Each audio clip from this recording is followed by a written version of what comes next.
अस्सलामुअलैकुम, मैं हूं डॉक्टर अदनान और आप देख रहे हैं किसान जहान। कारोबार की दुनिया में दो चीज़ें बड़ी अहमियत की हामिल हैं। उनमें से एक है अखराजात व वसाइल और दूसरी है पैदावार व मुनाफा। जैसा कि आप सब लोग जानते हैं कि कारोबार में, कामयाब कारोबार में कम वसाइल और कम अखराजात से हर आदमी ज़्यादा मुनाफा और ज़्यादा पैदावार हासिल करना चाहता है। तो आज की इस वीडियो में हम अपने किसान भाइयों को ये बताएंगे कि वो कम वसाइल या कम अखराजात को इस्तेमाल करते हुए ज़्यादा पैदावार या मुनाफा कैसे हासिल कर सकते हैं। मेरी तमाम किसान भाइयों से गुजारिश है कि वो इस वीडियो को मुकम्मल देखें, और जो मेरे किसान भाई पहली दफ़ा हमारे इस चैनल को, इस वीडियो को देख रहे हैं, वो हमारे चैनल को सब्सक्राइब करें और जो साथ हमारा बेल घंटी का बटन नज़र आ रहा है उसको भी प्रेस कर दें। और जो हमारे पुराने साथी हैं उनसे ये गुजारिश है कि अगर इस वीडियो में आपको किसी चीज़ के बारे में कोई सवाल पूछना हो तो आप कमेंट करें, लाइक करें और इसको शेयर करें ताकि दूसरे किसान भाइयों तक भी ये हमारा जो मैसेज है, ये पैगाम है, वो पहुँचे। बहुत सारे किसान भाइयों के जहन में एक क्वेश्चन, एक सवाल है जो मुसलसल उनके दिमाग में चलता रहता है, लेकिन वो उसका इजहार खुलकर नहीं कर पाते। वो सवाल हमसे बहुत सारे किसान भाइयों ने अपने कमेंट्स में, हमारी वीडियोस में हमसे पूछा। वो सवाल है कि जी डॉक्टर साहब, आप हमें ये बताएं कि हमें एक दिन में अपने जानवरों को कितनी खुराक और कौन कौन सी खुराक कितनी मकदार में देनी चाहिए। मसलन कि अगर हम उन्हें सब्ज़ घास दे रहे हैं, सब्ज़ चारा दे रहे हैं, तो वो सब्ज़ चारा कितने किलोग्राम देना चाहिए, और अगर हम उनको वंडा दे रहे हैं तो वो वंडा कितने किलोग्राम देना चाहिए। अगर हम उन्हें तूड़ी, पराली, चोकर, कुछ भी ऐसी चीज़ दे रहे हैं तो वो हमें कितने मकदार में उनको देना चाहिए। मेरे से बहुत ज़्यादा किसान भाइयों ने ये सवालात किए हैं, और उनमें से मैं एक किसान भाई का अपने का नाम भी लूँगा। वो मुझे नहीं पता दुनिया के किस कोने में रहते हैं, उनका नाम है ताहिर सिद्धू साहब। उन्होंने मुझे बहुत दफ़ा ये बार बार मुझसे ये पूछा, तो इसलिए मैंने सोचा कि ये अगर उनकी ये ज़रूरत है तो बाकी किसान भाइयों को भी ये ज़रूर ज़रूरत होगी। तो इसलिए हम आज की वीडियो आप लोगों के लिए लेके आए हैं। आज की इस वीडियो में मैं कोई भी टाइम को नहीं देखूंगा कि ये वीडियो 20 मिनट की बने, 10 मिनट की बने, 5 मिनट की बने। मेरी कोशिश ये होगी कि मेरा ये पैगाम मेरे तमाम किसान भाइयों तक पहुँचे, और वो इस वीडियो से अगर इस्तेफादा हासिल हो जाए, उनको कोई फ़ायदा हो जाए, तो मेरा ये मकसद, जो चैनल बनाने का मकसद था, वो इंशाल्लाह ताला मैं समझूंगा कि पूरा हो गया। तो आज का जो मैं अपने मौजूए सुखन है वो आप लोगों के साथ मैं उसको बयान करूं कि आज जो हम आपके लिए वीडियो का मौजू लेके आए हैं वो है दूध देने वाले जानवरों की खुराक के बारे में अमली रहनुमाई। यहाँ पे मैंने फिर एक दफ़ा इसको दोहरा दूं कि दूध देने वाले जानवरों की खुराक के बारे में अमली रहनुमाई। तो इस वीडियो में हम आपको बताएंगे कि आपको दूध की पैदावार के साथ वज़न और दूध दोनों के तनासब से अपने जानवरों को खुराक देनी है। मैं एक दफ़ा फिर इसको दोहरा देता हूँ ताकि सब किसान भाइयों को ये वाज़ेह हो जाए कि हमेशा जो खुराक है वो दूध और वज़न के हिसाब से, जानवर के वज़न के हिसाब से दी जाती है। तो एक तो ये चीज़ अपने जहन में रख लें कि हमेशा दूध की पैदावार को भी देखें और उसके साथ जानवर के वज़न को भी देखते हुए उसको खुराक फराम करें। अब यहाँ पे एक चीज़ बताना बहुत ज़रूरी है कि ये खुराक क्या है, खुराक में कौन कौन सी चीज़ें आती हैं। तो मैं समझता हूँ कि हर किसान भाई को इस बात का पता है कि खुराक में कौन कौन सी चीज़ें शामिल हैं, लेकिन मुख्तसरन और जामिया तरीके से मैं एक दफ़ा फिर बता देता हूँ आपको कि खुराक में हमने खुराक को 5 हिस्सों में तकसीम किया है। इसमें एक सब्ज़ चारा पहले नंबर पे है, दूसरे नंबर पे है खुश्क चारा, तीसरे नंबर पे है जी खल, और चौथे नंबर पे है चोकर और वंडा। ये 5 अज्जा हैं जो आम तौर पर, अमूमी तौर पर किसान भाई अपने जानवरों को देते हैं। अब हम इस वीडियो में, और इस वीडियो में जिस चार्ट के बारे में, एक हम आपके साथ फीडिंग चार्ट, जो खुराक का एक पहिया है, जो खुराक का एक पहिया होगा, वो भी आप लोगों को बताएंगे कि आप अगर चाहें तो इस पहिए को फॉलो करें, इस पहिए के मुताबिक अपने जानवरों को खुराक दें। अब सब्ज़ चारे के बारे में मैंने आपसे बात की, खुश्क चारे के बारे में बात की, मैंने खल के बारे में बात की, मैंने वंडे के बारे में बात की। अब मैं आपको थोड़ी सी डिटेल इनकी बता दूं कि सब्ज़ चारा क्या है। सब्ज़ चारे में वो अज्जा आते हैं जिसमें मकई है, जवार है, जई है, मार्ट ग्रास है, रोड ग्रास है, बरसीम है, लूसर्न है, और इस तरह की जितनी भी जो चारे हैं वो सब्ज़ ग्रास में आते हैं, सब्ज़ चारे में आते हैं। अब यहाँ पे मैं एक बात और इसके साथ ही आपको बता दूं कि चारे का, कुतरे का साइज़ क्या होना चाहिए। अक्सर किसान भाइयों को इस चीज़ की भी में भी कन्फ्यूजन रहती है, इस चीज़ में भी मसाइल का शिकार रहते हैं। तो मैंने जो सीखा आज तक और जो दुनिया के बड़े रिसर्च इदारे, तहकीकाती मरकज़ या बड़े साइंसदान कहते हैं, जानवरों के साइंसदान कहते हैं, वो कहते हैं कि चारे का साइज़ जो है वो 1 इंच होना चाहिए। तो आप अपने जो भी चारे की कुतराई करें, अपने टोका जो जिससे आप कुतरते हैं, जहाँ चारे को कुतराई करते हैं, तो उसका जो साइज़ है वो 1 इंच लंबाई रखें उसकी। तो अभी हम आते हैं खुश्क चारे की तरफ। खुश्क चारे में तूड़ी आ जाती है, पराली आ जाती है, या मकई और ज्वार के टांडे जिसे बोलते हैं, और खुश्क घास और पत्ते वगैरह आ जाते हैं। अब हम इसकी भी अगर आपने कुतराई करनी है तो वो भी 1 इंच ही होगी। अब हम आते हैं खल। खल जैसा कि आप किसान भाइयों को पता है, खल बनोला, खल सरसों, खल अलसी, बहुत सारी खल है जो मिलती है। और वंडा। अब वंडा क्या है? वंडा कोई भी मार्केट में जो कमर्शियल डेयरी वंडे हैं वो आप लोग देख सकते हैं, पर उसमें 2 चीज़ों का आपने मेरे प्यारे किसान भाइयों ध्यान रखना है कि हमेशा वो वंडा आपने लेना है जिसके खाम लहमियात या खाम प्रोटीन, जिसे हम उर्दू में या इंग्लिश में क्रूड प्रोटीन कहते हैं, उसको 18% होनी चाहिए। मेरे किसान भाई इस बात से भी नाराज़ होते हैं कि आप फीसद की बात करते हैं, पर ये एक साइंसी एक टर्म है जिसके बारे में मेरा बताना आप लोगों को फ़र्ज़ है। आगे आप लोगों की मर्ज़ी कि आपने जिस भी दुकानदार के पास जाना है उसको कहना है कि हमें वो वंडा दो जिसकी क्रूड प्रोटीन जो है वो 18% हो, और उसमें TDN, टोटल डिजेस्टेबल न्यूट्रिएंट्स की जो मकदार है वो 70% हो कम से कम। तो ये मैंने आपको 4 से 5 जो हमारी खुराकें थी, जो मुख्तलिफ खुराक है, उनके बारे में बता दिया। तो आगे हम चलते हैं जी उसके बाद कि और क्या चीज़ खुराक में ज़रूरी है। जी और खुराक में एक चीज़ बहुत ही अहम चीज़ है, और उसके बारे में मैं समझता हूँ कि आप किसान भाई इसको अपने जहन में डाल लें कि जानवर एक जानदार है। जैसे इंसान को प्यास लगती है और उसको जब प्यास लगती है वो पानी पीता है, इसी तरह हमारे जानवर जो हैं इनको भी प्यास लगती है, और जब इनको प्यास लगती है उनको पानी की ज़रूरत होती है। आम तौर पर हमारे तमाम पाकिस्तान में हर जगह पे तमाम किसान भाइयों की एक रवायत है, वो ये है कि वो जानवरों को सिर्फ 2 दिन में 2 दफ़ा या 3 दफ़ा पानी देते हैं। लेकिन ये आप सब लोगों जो है ना किसान भाई, ये समझ लें कि एक मैं गलत काम कह लें, या आप लोग ये ठीक नहीं कर रहे। तो इसलिए आप लोग कोशिश ये करें कि जानवरों को 24 घंटे जो है ना ताज़ा पानी की फराहमी हो। इसके बहुत सारे तरीके हैं, अगर आप लोग कहेंगे तो ताज़ा पानी की फराहमी के तरीक़ेकार भी हम आप लोगों तक किसी और वीडियो में बता देंगे।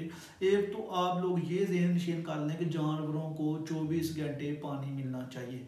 जैसे इंसान को पानी की ज़रूरत है जब उसको प्यास हो, इसी तरह जानवरों को भी पानी की ज़रूरत है जब उसको प्यास हो। इसलिए आप जानवरों को 24 घंटे पानी की फरहमी को यकीनी बनाएं। तो अब हम आपको उस फीडिंग चार्ट के बारे में बताते हैं। उस जो मैंने उसको नाम दिया हुआ है फीडिंग पहिया, खुराक का पहिया। खुराक का पहिया अगर आप लोग चाहें तो आप हमसे मेरे कमेंट पे रब्ता करें, मैं कोशिश करूँगा कि आप लोगों तक ये खुराक के पहिए जो हैं, जो एक हमने चीज़ तश्कील दी है, वो आप लोगों तक पहुँचे। तो ये खुराक का पहिया ऐसा है कि इसको आप किसी भी अपने फार्म में इसको आप लटका सकते हैं और इससे आप रहनुमाई हासिल कर सकते हैं। मैं आप लोगों के साथ आज वो खुराक का पहिया भी शेयर करने जा रहा हूँ। ये एक बहुत ही बड़ा दुनिया का रिसर्च इदारा है जिसे इंटरनेशनल लाइवस्टॉक रिसर्च इंस्टीट्यूट कहते हैं, और उसने ये खुराक का पहिया जो है ना वो मुतारफ़ कराया पाकिस्तान में। तो इसको बड़ा मुसद्दका और अच्छा समझता हूँ, और इससे किसानों की ज़िंदगी में खुराक के जो मामला है उसमें एक इनकलाबी तब्दीली आ सकती है। इसलिए मेरे तमाम किसान भाइयों से गुजारिश है कि इस पहिए के अंदर जो एक एक लफ्ज़ और जो एक एक नुक्ता, एक एक लाइन जो लिखी गई है और एक एक फार्मूला जो लिखा गया है, वो एक आम किसी आदमियों ने नहीं लिखा। इसके पीछे लोगों ने अपनी ज़िंदगियाँ जो है ना वो इस फील्ड में दी हैं, तो उन्होंने ये तैयार किया, और ये इंतहाई आसान तरीके से तैयार किया है। मुझे नहीं लगता कि पूरे पाकिस्तान में किसानों को खुराक के बारे में रहनुमाई हासिल करने के लिए इससे अच्छी कोई चीज़ है। तो आज मैं इसके बारे में आप लोगों को कुछ चीज़ें बताने जा रहा हूँ। इसमें आप लोगों के लिए इसमें 4 राशन हैं, 4 राशनों का इंतखाब किया गया है, और इस पहिए में हमें वज़न के और दूध के एतबार से जो है ना वो खुराक के 4 राशन हम तैयार कर सकते हैं। तो अगर हम इसमें जैसा कि खुराक आपने देख लेना कि हमारे पास 5 खुराकें आमतौर पर पाई जाती हैं। मैं फिर एक दफ़ा रिपीट कर रहा हूँ। सब्ज़ घास, खुश्क चारा, सब्ज़ चारा 1, खुश्क चारा 2, उसके बाद जनाब साहब खल 3, चोकर 4 और वंडा 5। अब इन 5 खुराकों में से हम देखेंगे कि हम कैसे अपने राशन को कितनी मकदार में हमने वो तैयार करना है। तो आज हम अपने किसान भाइयों को ये बताने जा रहे हैं कि अगर आप लोगों के पास गाय है तो गाय की जो क्या कहते हैं उसको खुराक है, उसका अगर वज़न 350 से 400 किलोग्राम है तो उसको आपने कितनी खुराक देनी है। तो मैं आप लोगों को ये आज बताऊंगा जी। आज आप के लिए हमने 5 खुराकें बता दी आप लोगों को, और इन 5 खुराकों से हम 4 राशनों का इंतखाब कर सकते हैं। मैं बहुत तफसील से आप लोगों को ये बताऊंगा। अगर फिर भी किसी किसान भाई को किसी जगह पे समझने में मसला हो तो वो कमेंट ज़रूर करे और हमसे पूछे, और आप हमसे पूछें, हम आपको बताएंगे इंशाल्लाह ताला। ये हमारे लिए भी बाइस फ़ख्र होगा और हम समझते हैं कि आप लोगों को लिए भी ये एक अच्छी चीज़ होगी। तो बगैर मैं अब वक्त ज़ाया कि इसकी तरफ आता हूँ, मुझे पता कि टाइम जो है वो लंबा हो रहा है बाकी, लेकिन मैं इस वीडियो को आज इस नीयत से बना रहा हूँ कि मैं किसान भाइयों को ये सिखाऊंगा कि वो कितनी खुराक और कितनी मकदार में अपने जानवरों को खुराक दें जी। अगर आप लोगों के पास सिर्फ सब्ज़ चारा है, अगर आप लोगों के पास सिर्फ सब्ज़ चारा है, उसके अलावा कोई खुराक नहीं है, और आपकी गाय का वज़न है 400 किलोग्राम, 350 से 400 किलोग्राम अमूमी तौर पे गाँव का वज़न होता है, और उसकी दूध की पैदावार है अगर 5 लीटर। फिर एक दफ़ा सुन लें, अगर आपके गाय का वज़न 350 से 400 किलोग्राम है, दूध की पैदावार अगर उसकी 5 किलोग्राम रोज़ाना है, और आपके पास सिर्फ सब्ज़ चारा है, तो आपने उसको एक दिन में कितना सब्ज़ चारा देना है। तो ये आज का हमारा, इसमें हम आप लोगों को बताएंगे। अगर आप लोगों के पास 350 किलोग्राम की गाय है, उसका दूध की पैदावार 5 किलोग्राम रोज़ाना है, और आपके पास सिर्फ सब्ज़ चारा मौजूद है, तो उसको एक दिन में आपने 27 किलोग्राम, कितना जी, एक दिन में 27 किलोग्राम सब्ज़ चारा देना है। अब हम दूसरा, ये राशन नंबर 1 था, अब हम राशन नंबर 2 की तरफ आते हैं। अगर आपके पास सब्ज़ चारा भी मौजूद है और खुश्क चारा भी मौजूद है, अगर आपके पास सब्ज़ चारा और खुश्क चारा 2 चारे मौजूद हैं, और गाय का वज़न 350 से 400 किलोग्राम ही है, और दूध की पैदावार भी 5 किलोग्राम डेली की है, 5 लीटर डेली किया, तो इसको आपने सब्ज़ चारा कितना देना और खुश्क चारा कितना देना है। इसको सब्ज़ चारा आपने 23 किलोग्राम देना है, सब्ज़ चारा आपने 23 किलोग्राम देना है, और खुश्क चारा जो है वो 5 किलोग्राम देना है। अब राशन नंबर 3 की तरफ चलते हैं। अगर आपके पास सब्ज़ चारा मौजूद है, खुश्क चारा मौजूद है, और आपके पास चोकर है, सब्ज़ चारा मौजूद है, खुश्क चारा मौजूद है और चोकर है, तो आपने ये कितने मकदार में देने हैं। इसमें आप लोगों ने सब्ज़ चारा जो है वो 13 किलोग्राम देना है, और इसमें जो खुश्क चारा है वो 5 किलोग्राम देना है, और इसमें जो चोकर है वो आपने 2 किलोग्राम रोज़ाना की बुनियाद पे देना है। अब हम चलते हैं चौथे राशन की तरफ। अगर आपकी गाय का वज़न 350 किलोग्राम से 450 किलोग्राम है, और उसकी दूध की पैदावार 5 लीटर रोज़ाना है, तो उसमें आपके पास, अगर आपके पास सब्ज़ चारा भी मौजूद है, आपके पास खुश्क चारा भी मौजूद है, आपके पास खल भी मौजूद है, और आपके पास चोकर भी मौजूद है, तो वो कितनी कितनी मकदार में आप लोग देंगे। इसमें जो सब्ज़ चारा है वो देंगे हम 8 किलोग्राम, और इसमें जो खुश्क चारा है वो देंगे हम 6 किलोग्राम, इसमें जो खल है वो देंगे हम 1 किलोग्राम, और इसमें जो चोकर है वो देंगे 1.5 किलोग्राम। ये जो मैंने आप लोगों को फार्मूला बताया, ये 5 लीटर वाली गाय, जो दूध देने वाली गाय है, उसके बारे में है। अब हम चलते हैं जिस, अगर 5 किलोग्राम से ज़्यादा वो दूध देती है, तो अब आप एक चीज़ ज़हन नशीन करें। अब मैं आपको वज़न जो है वो आप ज़हन में रखें कि 350 से 400 किलोग्राम है। ये जो आज मैं आपको फार्मूला बताऊंगा ये 350 से 400 किलोग्राम के जानवर का है, गाय का है, और इसकी दूध की पैदावार मुख्तलिफ है, वो मैं साथ साथ आपको बताता जाऊंगा। अब अगर इस गाय का जिसका वज़न 350 से 400 किलोग्राम है और उसकी दूध की पैदावार 7.5 लीटर है, तो उसको आपने कौन कौन सा चारा देना है। अगर तो आप लोगों के पास सिर्फ सब्ज़ चारा ही मौजूद है तो वो आप उसको 30 किलोग्राम रोज़ाना देंगे। अगर आपके पास सिर्फ सब्ज़ चारा मौजूद है तो वो 30 किलोग्राम रोज़ाना देंगे। अगर आपके पास सब्ज़ चारा भी मौजूद है और खुश्क चारा भी मौजूद है तो वो देंगे आप, सब्ज़ चारा जो है वो 25 किलोग्राम देंगे और खुश्क चारा जो है वो 5 किलोग्राम देंगे। अब हम आते हैं तीसरे राशन की तरफ। अगर आपके पास सब्ज़ चारा भी मौजूद है, खुश्क चारा भी मौजूद है, खल भी मौजूद है और चोकर भी मौजूद है तो आपने इसको कितनी कितनी मकदार में ये चारों चीज़ें देनी है जी। इसमें नोट फरमाएं, जो सब्ज़ चारा है वो 13 किलोग्राम देंगे, जो खुश्क चारा है वो 6 किलोग्राम देंगे, जो खल है वो 0.5 आधा किलोग्राम जो है वो खल देंगे और जो चोकर है वो 2.5 किलोग्राम देंगे।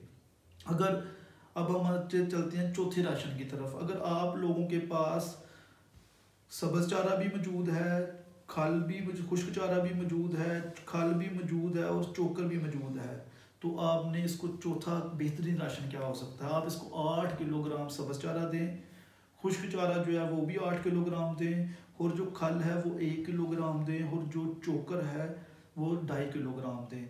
मैं यहाँ पे एक चीज़ आपको बता दूँ कि जब आप खल, ये दूध की मकदार बहुत कम है तो इस हवाले से हमने इसमें अभी तक वंडा ऐड नहीं किया। अगर इतने कम दूध दे रहा है तो आप वंडे पे मज़ीद अपने पैसों का ज़िया ना करें, यही इनके लिए बेहतरीन राशन है।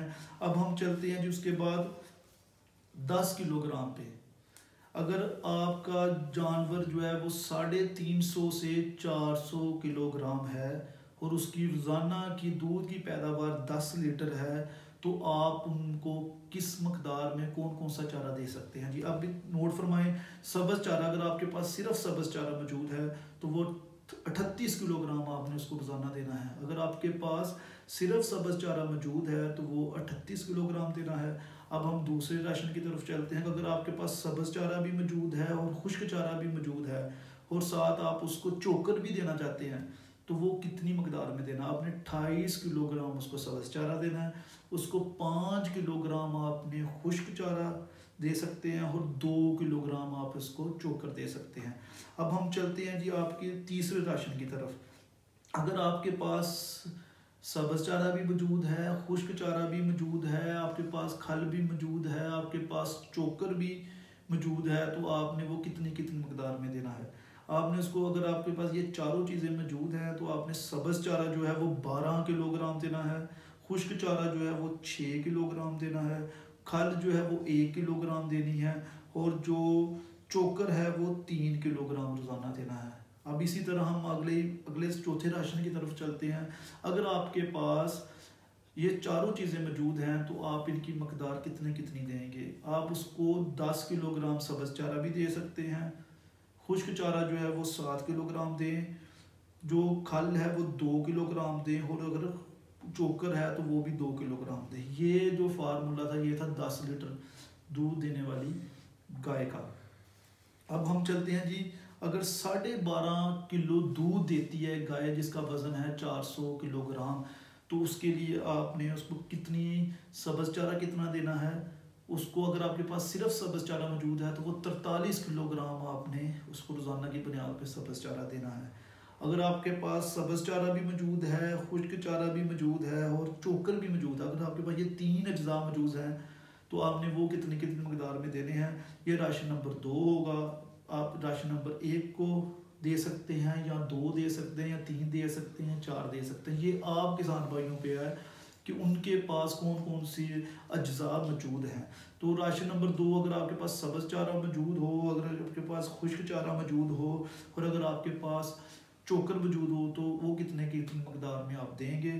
30 किलोग्राम आप सब्ज़ चारा देंगे, 5 किलोग्राम आप खुश्क चारा देंगे और 3 किलोग्राम आप जो है उसको चोकर देंगे। अब जो राशन नंबर 3 है, अगर आपके पास सब्ज़ घास, खुश्क चारा, खल और चोकर, ये सिर्फ 4 अज्जा मौजूद हैं तो वो कितने कितनी मकदार में देने हैं। 15 किलोग्राम आपने सब्ज़ चारा देना है, 6 किलोग्राम आपने खुश्क चारा देना है, 1.5 किलोग्राम आपने खल देनी है और 3 किलोग्राम आप चोकर दे सकते हैं। अब चलते हैं राशन नंबर 4 की तरफ।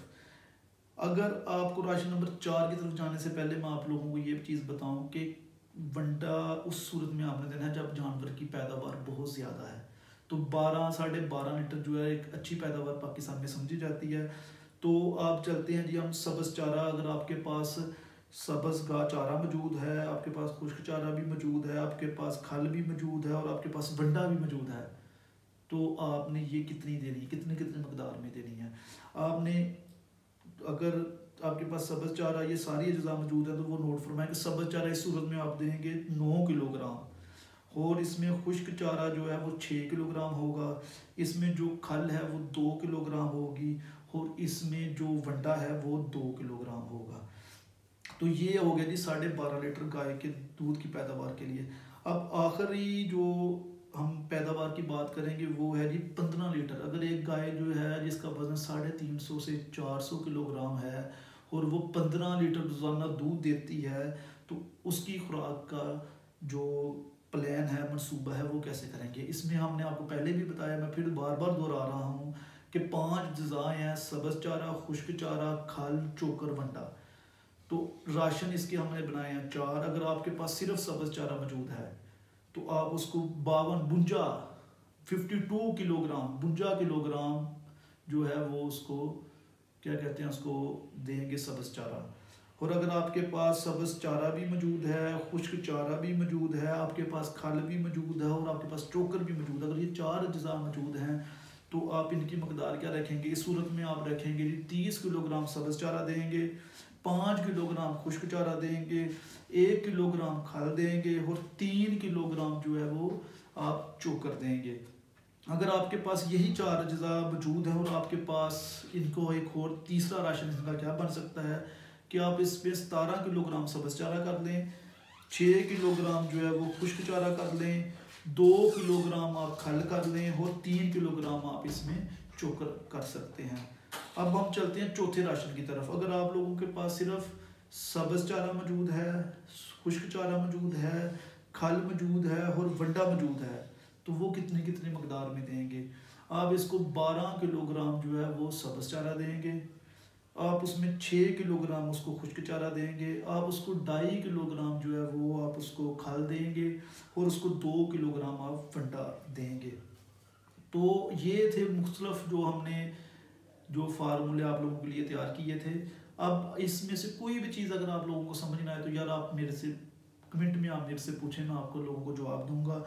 और यहाँ पे मैं कुछ और बातें भी आप लोगों से करना चाहता हूँ कि इसमें ये बात है कि जी वंडा जो है वो कितना देना चाहिए। वंडा हम की जो मकदार है वो दूध के अतबार से होती है। कुछ कंपनियां हैं जिनका ये क्लेम है कि उनका वंडा 3 किलोग्राम अगर दूध हो तो 1 किलोग्राम वंडा देना चाहिए। मिसाल के तौर पे अगर 6 किलोग्राम दूध है रोज़ाना, अगर 6 लीटर दूध है तो उसके लिए 2 किलोग्राम वंडा काफ़ी है। तो इसमें कुछ कंपनीज ऐसी हैं जो अपने वंडे की मकदार को कम कहते हैं कि नहीं जी आधा किलोग्राम देना चाहिए। मेरे एतबार से मैं ये कहता हूँ कि आप 3 किलोग्राम अगर 3 लीटर अगर दूध की पैदावार है तो आप कमो बेश ऑलमोस्ट तकरीबन 1 किलोग्राम उसको वंडा दे सकते हैं उस जानवर को। लेकिन मैं या साथ यही भी आपको मैंने कहा है कि अगर 12.5 लीटर से दूध की पैदावार ज़्यादा है या उतनी है तो आप फिर उस जानवर को वंडे पे लेके आएँ, नहीं तो वो खल जो है वो तो आप दे ही रहे हैं। अब इसमें आप लोगों का ये सवाल बनता है कि जी 350 से 400 किलोग्राम से अगर जानवर की जो वज़न है वो ज़्यादा हो तो फिर क्या करना चाहिए। यार एक चीज़ आपने जो है ना नोट कर लें, ये इस वीडियो का समझ लें कि खुलासा है कि आपने क्या करना है।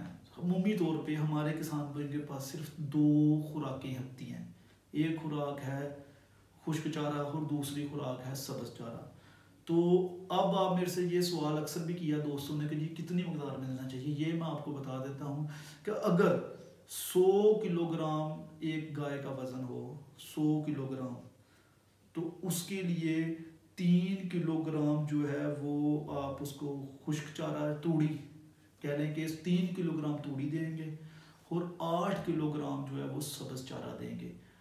तो इस हवाले से अगर जो हमारा 350 ग्राम या 400 किलोग्राम का हमने आपको जानवरों के बारे में जो फार्मूले बताए, अगर आपका जानवर इससे ज़्यादा या कम है तो आप इसी तरह उसको कम या ज़्यादा कर सकते हैं कि अगर 100 किलोग्राम वज़न ज़्यादा हो रहा है तो आप उसमें 3 किलोग्राम तूड़ी की मकदार हो और 7 से 8 किलोग्राम सब्ज़ चारे की मकदार को बढ़ा दें। अगर कम हो रहा है तो आप उसमें 3 किलोग्राम तूड़ी की मकदार को कम कर दें और 7 से 8 किलोग्राम सब्ज़ चारे की मकदार को कम कर दें। तो मैं अपने किसान भाइयों को आखिर में ये बात ज़रूर कहूँगा कि आज जो वीडियो हम लोगों ने आप लोगों के लिए बनाई है, वो वीडियो बनाने का मकसद ही आप लोगों के लिए दूध देने वाले जानवरों की खुराक के बारे में अमली रहनुमाई था। तो इसमें 3 चीज़ें याद रखने की हैं कि पानी, अपने जानवरों को 24 घंटे ताज़ा पानी की फराहमी को यकीनी बनाएं।